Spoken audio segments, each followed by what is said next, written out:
Congolaises, Congolais, mes très chers compatriotes. En ce jour solennel du 30 juin 2026, notre nation célèbre le 66e anniversaire de son accession à l'indépendance.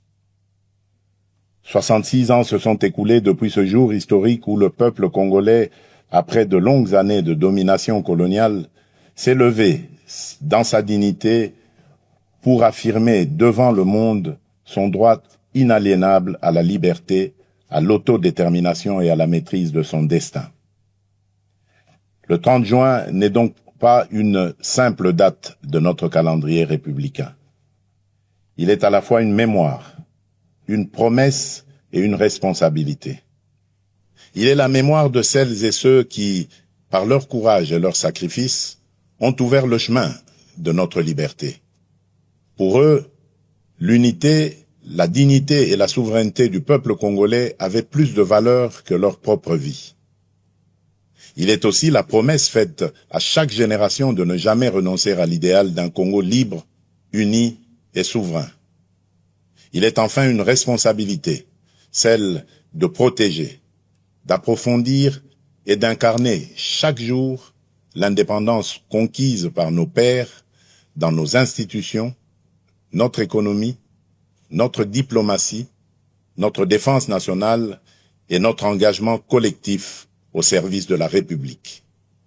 En ce jour de communion nationale, je m'incline avec respect devant la mémoire de nos pères de l'indépendance, de nos héros nationaux, de nos martyrs et de tous les combattants de la liberté, connus ou anonymes, qui ont fait de ce pays une patrie libre. Je rends un hommage particulier à Joseph Kasavubu, à Patrice Emery Lumumba, ainsi qu'à tous les bâtisseurs de notre conscience nationale.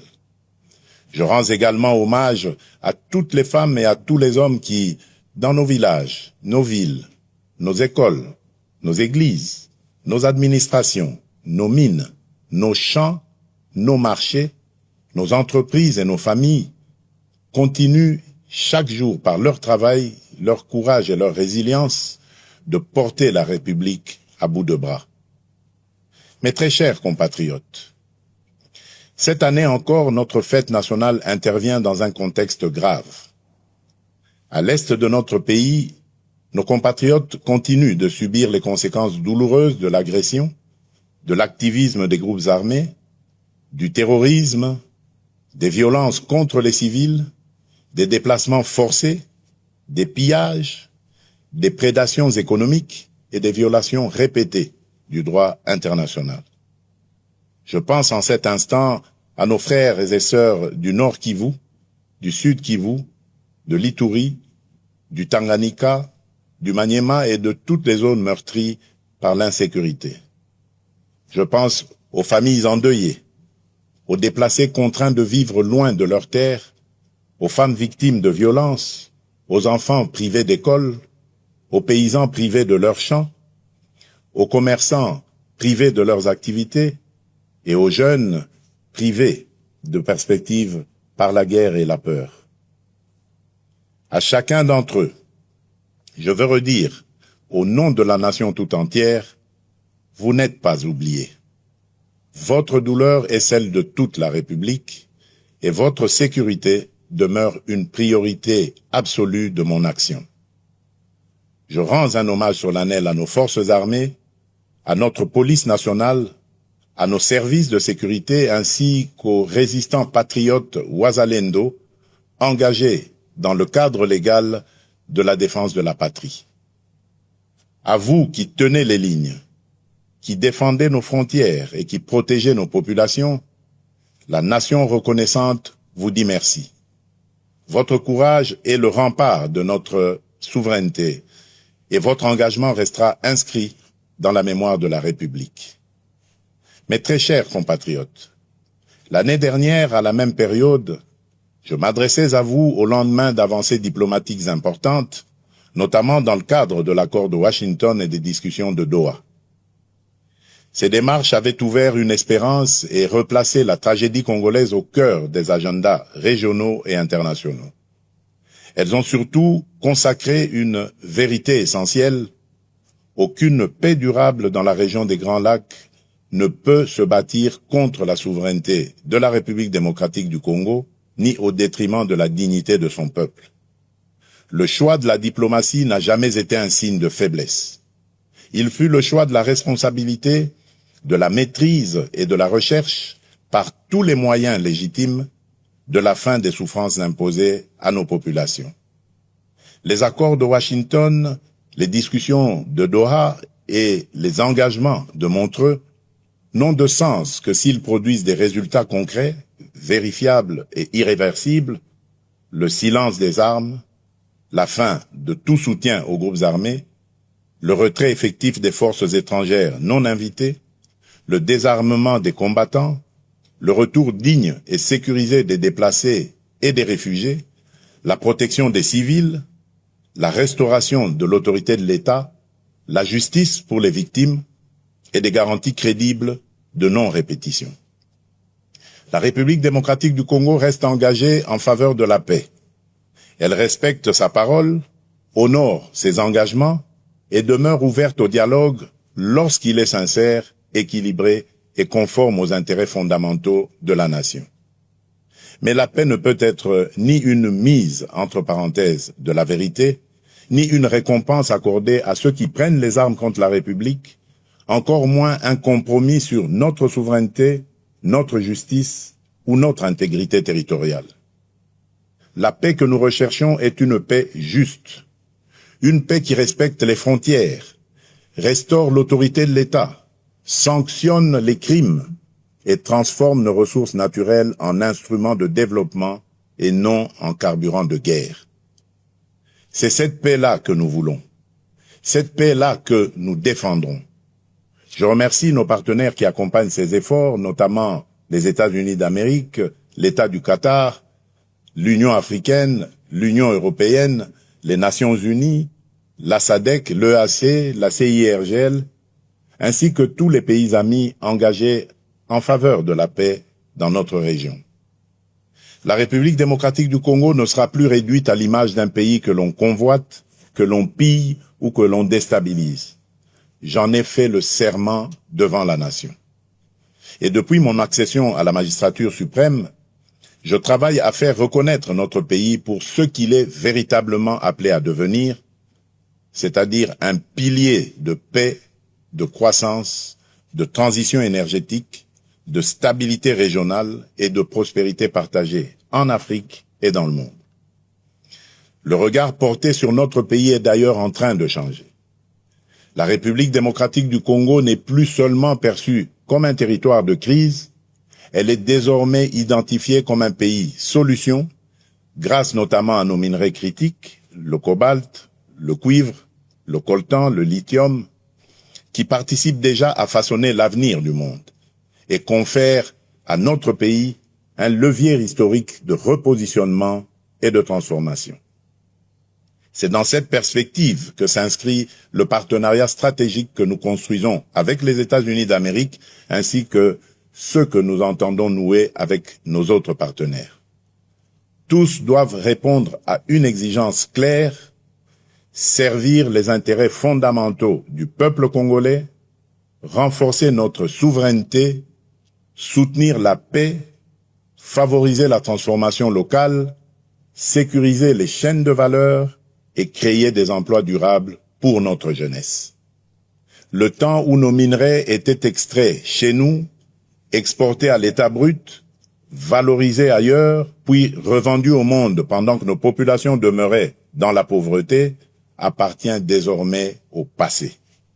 C'est dans cette même perspective que la République démocratique du Congo assume la présidence de la Conférence internationale sur la région des Grands Lacs, la CIRGL, avec l'ambition d'en faire un cadre plus utile, plus responsable et plus efficace au service de la paix, de la sécurité, de la stabilité et du développement partagé. Nous y défendons des principes clairs de respect de l'intégrité territoriale des États, de non-ingérence, de lutte contre l'exploitation illégale des ressources naturelles, d'intégration économique, de sécurité collective et de responsabilité face aux engagements pris. C'est également cette voix que notre pays portera au Conseil de sécurité des Nations Unies notamment lors de la réunion de haut niveau que j'aurai l'honneur de présider le mois prochain sur les liens entre ressources naturelles, paix, sécurité et développement durable. Notre message sera clair. Les ressources naturelles de la République démocratique du Congo ne doivent plus être regardées comme une malédiction. Elles doivent devenir un levier de paix, de prospérité, de souveraineté, de justice et de transformation pour le peuple congolais. Mes très chers compatriotes, la santé de nos populations demeure une priorité essentielle de notre action publique. Aucune nation ne peut prétendre à une prospérité durable sans un système de santé solide, accessible et résilient.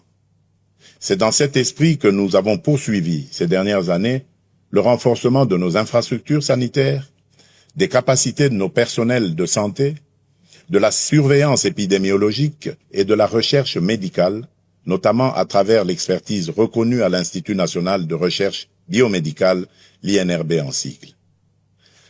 Alors que ces efforts se poursuivent, notre pays fait face à une nouvelle épreuve sanitaire, la résurgence de l'épidémie de maladie à virus Ebola causée par la souche Bundibugyo. Cette nouvelle flambée épidémique touche principalement les zones de santé de Rwampara, Mongwalu et Bunia dans la province de l'Ituri. En ces circonstances douloureuses, j'adresse d'abord la compassion de la nation aux familles qui ont perdu un être cher, ainsi qu'à toutes les personnes touchées par cette épreuve. Face à cette menace, les mécanismes de riposte ont été rapidement activés. Fort de l'expérience acquise lors des précédentes flambées d'Ebola, notre pays dispose aujourd'hui de capacités renforcées pour prévenir, détecter, isoler, prendre en charge et protéger nos populations. Un plan global de riposte budgétisé à 319 millions de dollars américains a été élaboré. Les premiers moyens nécessaires ont été mobilisés en urgence par le gouvernement afin d'appuyer les opérations sur le terrain, limiter la propagation de la maladie et sauver le plus grand nombre de vies possible. Je veux ici saluer le courage et le professionnalisme de nos médecins, chercheurs, infirmiers, techniciens de laboratoire, agents de santé communautaires, équipes de surveillance, autorités provinciales, autorités coutumières, partenaires techniques et financiers, ainsi que des communautés locales engagées dans cette riposte. Dans des conditions souvent difficiles, parfois au contact même direct du danger, ces femmes et ces hommes protègent des vies, rassurent les familles, accompagnent les malades et renforcent la résilience de notre système de santé. Ils méritent la reconnaissance de toute la nation. J'appelle nos compatriotes vivant dans les zones concernées, ainsi que l'ensemble de la population, à demeurer vigilants, responsables et disciplinés.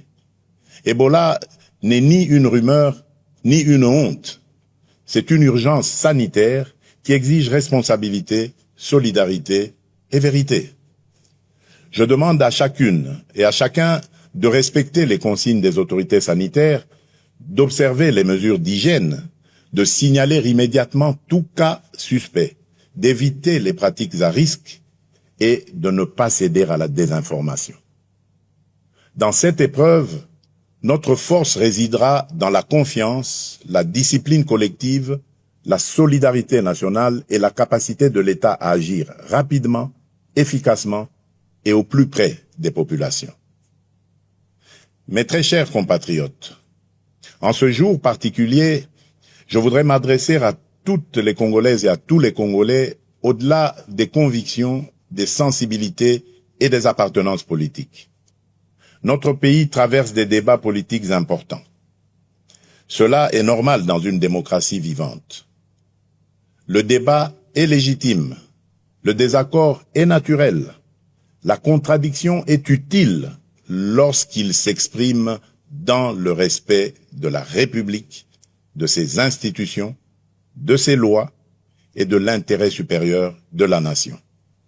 Je veux cependant rappeler un principe essentiel: aucune ambition personnelle ou partisane ne vaut plus que la paix de tous. Aucune divergence politique ne doit être plus forte que l'unité de la République. Aucune stratégie de conquête ou de contestation du pouvoir ne doit fragiliser la souveraineté du peuple congolais. J'entends les discussions suscitées autour de la Constitution et des réformes institutionnelles. Dans une démocratie, aucune question d'intérêt national ne doit être confisquée ni interdite de réflexion. Mais dans le même temps, aucun débat touchant au pacte fondamental de la nation ne peut être conduit dans la précipitation, la manipulation ou l'obsession politicienne. La Constitution n'est ni un instrument de circonstance, ni un objet de convenance. Elle organise notre vie commune, garantit l'équilibre de nos institutions, consacre les droits du peuple et protège la stabilité de la République. En débattre exige donc sérénité, rigueur, transparence et sens élevé de l'intérêt général. Ma responsabilité comme chef de l'État et garant de la nation est de veiller à ce que les débats engageant l'avenir du pays se tiennent dans le respect de la Constitution, de l'État de droit, des institutions et de la souveraineté populaire. Elle est aussi d'écouter, d'apaiser, de clarifier et, lorsque cela s'impose, de rechercher les voies d'un consensus national responsable. S'agissant de la loi référendaire adoptée par les deux chambres du Parlement, je tiens à rappeler qu'elle relève du fonctionnement normal de nos institutions et du principe de séparation des pouvoirs. Dans une république démocratique, le Parlement débat, délibère et légifère.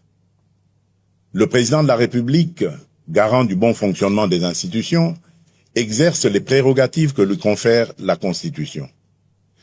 Les juridictions compétentes, quant à elles, veillent au respect de l'ordre constitutionnel et de l'état de droit. C'est dans cet esprit de coopération interinstitutionnelle et de respect de l'état de droit que j'ai déféré cette loi à la Cour constitutionnelle aux fins d'examen de sa constitutionnalité avant sa promulgation éventuelle conformément à l'article 160 alinéa 3 de notre Constitution. Cette démarche procède d'une conviction républicaine profonde. Dans une démocratie, aucune décision, aussi importante soit-elle, ne saurait s'affranchir des règles, des procédures et des garanties que nous impose la loi fondamentale. La République ne ferme pas la porte à aucun de ses enfants d'ailleurs, dès lors qu'ils choisissent la voie de la paix, du dialogue, du respect des institutions et de la loyauté envers la nation. Mais le dialogue ne peut être détourné de son sens. Il ne saurait devenir un instrument de pression, de contournement des institutions ou de remise en cause de la volonté du peuple telle qu'elle s'exprime conformément à la Constitution et aux lois de la République. Le peuple congolais est le seul souverain. Nul ne peut parler durablement au nom de la nation contre la nation elle-même. Nul ne peut prétendre défendre la démocratie tout en refusant les principes qui la fondent, à savoir le débat libre, le respect des institutions, la séparation des pouvoirs, la souveraineté populaire et la responsabilité devant le peuple. À ce stade, je voudrais surtout insister sur un point avec la plus grande fermeté: le recours à la violence, aux armes, à la haine, à la désinformation ou à toute forme d'atteinte à notre souveraineté et à notre intégrité territoriale ne saurait constituer un mode d'expression politique. Il ne peut en aucun cas ouvrir un droit particulier à la négociation, ni placer ceux qui menacent la République au-dessus de ceux qui respectent ses lois. Nous pouvons débattre, diverger et nous opposer dans le cadre républicain. Mais nous n'avons pas le droit d'affaiblir la nation au moment où elle fait face à des menaces existentielles. Face aux défis qui pèsent sur notre pays, l'unité nationale n'est pas une option, elle est une exigence historique, elle est un impératif absolu. J'appelle donc les acteurs politiques, de la majorité comme de l'opposition, les responsables sociaux, religieux, économiques, médiatiques et associatifs, ainsi que l'ensemble de la société civile, à faire preuve de hauteur, de retenue et de responsabilité. Mes très chers compatriotes, au milieu des épreuves que traverse notre nation, cette année nous aura également offert un puissant motif de fierté collective. Nos léopards viennent d'écrire une page historique du football congolais. 52 ans après notre dernière participation à une Coupe du Monde, ils ont non seulement ramené la République démocratique du Congo sur la scène mondiale, mais ils viennent aussi de franchir, avec courage et panache, un cap inédit de notre histoire sportive. Par leur brillante victoire face à l'Ouzbékistan, sur le score de 3-1, nos léopards se sont qualifiés pour la phase à élimination directe, offrant à notre peuple une joie immense, une émotion rare et une fierté qui dépasse le seul cadre du sport. Au-delà du résultat, cette victoire porte une signification profonde. Elle nous rappelle qu'aucun objectif n'est hors de portée lorsque la discipline, le travail, la solidarité et la foi en nos propres forces se conjuguent. Pendant plusieurs semaines, nos différences se sont effacées derrière un même drapeau. Le Nord et le Sud, l'Est et l'Ouest, les Congolais de l'intérieur comme ceux de la diaspora ont vibré d'un même cœur, dans une même ferveur et avec une même fierté. Voilà l'image du Congo que nous devons préserver et faire grandir.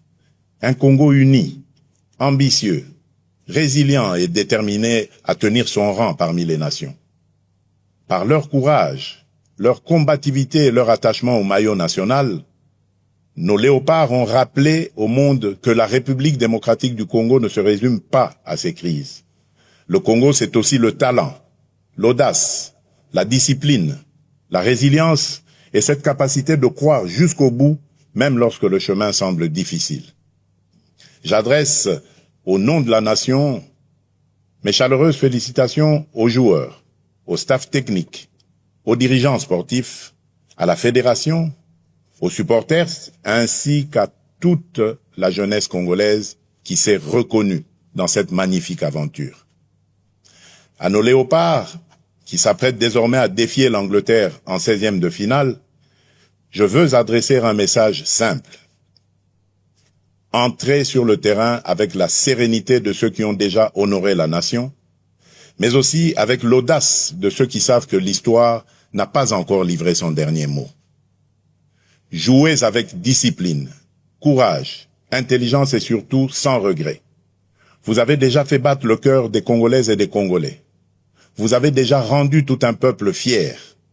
Mais nous continuons à croire en vous et en votre capacité à aller plus loin, à surprendre encore, à faire reculer les limites du possible et à écrire, sous nos couleurs, une nouvelle page de notre grandeur nationale. Quelle que soit l'adversité, la République démocratique du Congo vous accompagnera de sa ferveur, de ses prières et de son soutien indéfectible. Entrez sur le terrain avec la force de tout un peuple uni derrière vous. Le sport est une école de discipline, de cohésion, d'effort et de patriotisme. L'esprit des léopards doit inspirer la nation entière. Rester unis, défendre nos couleurs, croire en nos forces et combattre chacun à sa place pour l'honneur et la grandeur de la République. Dans le même élan, je rends hommage à nos artistes, nos scientifiques, nos chercheurs, nos entrepreneurs, nos créateurs ainsi qu'à toutes les femmes et à tous les hommes qui, par leur talent, leur travail et leur excellence, contribuent au rayonnement de la République démocratique du Congo à travers le monde. Mes très chers compatriotes, 66 ans après l'indépendance, la République démocratique du Congo demeure debout. Debout malgré les guerres, les convoitises, les blessures de l'histoire et les épreuves traversées. Debout surtout parce que son peuple n'a jamais cessé de croire en lui-même, en sa dignité et en son destin. Cette force intérieure, cette capacité à résister et à se relever constitue l'une des plus grandes richesses de notre nation. Et aujourd'hui, plus que jamais, notre responsabilité est d'aller plus loin. L'indépendance politique fut une conquête historique. Notre devoir désormais est d'en faire une souveraineté pleinement vécue, concrète et irréversible. Une souveraineté sécuritaire, afin que plus aucun groupe armé, plus aucune force étrangère, plus aucun agenda extérieur ne puisse dicter sa loi sur une parcelle de notre territoire. Une souveraineté économique, afin que les ressources de notre sol et de notre sous-sol servent d'abord le développement de notre pays, la transformation de notre économie, la création de valeurs locales, l'émergence de champions nationaux et le bien-être de notre peuple. Une souveraineté numérique, afin que l'identité de nos citoyens, les données de notre pays et les services publics de notre État soient protégés, modernisés et mis au service des Congolaises et des Congolais. Une souveraineté diplomatique enfin, afin que la République démocratique du Congo parle au monde avec respect, clarté, dignité et fermeté. Voilà le sens profond que je donne à cette célébration, faire du 30 juin non seulement un moment de mémoire, mais aussi un appel au sursaut national. Notre République est une maison commune. Chacun y a des droits, des devoirs, une dignité à protéger et une responsabilité à assumer. C'est pourquoi nous devons regarder au-delà des urgences du moment et préparer avec méthode et détermination le Congo de 2030, de 2040 et de 2050. Le Congo que nous voulons léguer à nos enfants est un Congo en paix, moderne, prospère et respecté, un Congo où chaque enfant accède à une éducation de qualité, où chaque famille bénéficie de soins dignes, où chaque jeune peut trouver sa place, exercer son talent et réaliser ses ambitions, un Congo où les richesses nationales se transforment en emplois, en infrastructures, en services publics et en mieux-être pour le peuple. Ce Congo ne se construira ni par la résignation, ni par la division, ni par l'attente passive. Il se construira par le travail, la discipline, l'unité, la probité et le sursaut patriotique. Chaque Congolaise et chaque Congolais a une part à prendre dans cette œuvre nationale. L'enseignant qui forme avec conscience, le soldat qui protège avec honneur, le policier qui sécurise sans abuser, le médecin qui soigne avec dévouement, le fonctionnaire qui sert avec probité, le magistrat qui rend justice avec indépendance, l'entrepreneur qui crée des emplois, le jeune qui innove, les parents qui éduquent dans les valeurs, le citoyen qui respecte la loi et protège le bien public, la diaspora qui investit, transmet et valorise le pays. Comme le rappelait Nelson Mandela, avec la liberté viennent les responsabilités. Notre indépendance nous a donné une nation à aimer. Elle nous confie aussi une république à servir, à protéger et à élever. Car le patriotisme n'est pas seulement un sentiment. Il est une conduite, une discipline, une manière de servir, de protéger, de respecter et d'élever la nation. En ce 30 juin, levons-nous avec confiance, courage et amour pour la patrie. Unis dans la vérité, fermes dans la souveraineté, responsables dans l'action, solidaires dans l'effort, confiants dans l'avenir. Bonne fête de l'indépendance à toutes et à tous. Que Dieu bénisse la République démocratique du Congo, son peuple et tous ceux qui l'ont choisi comme pays de résidence. Je vous remercie.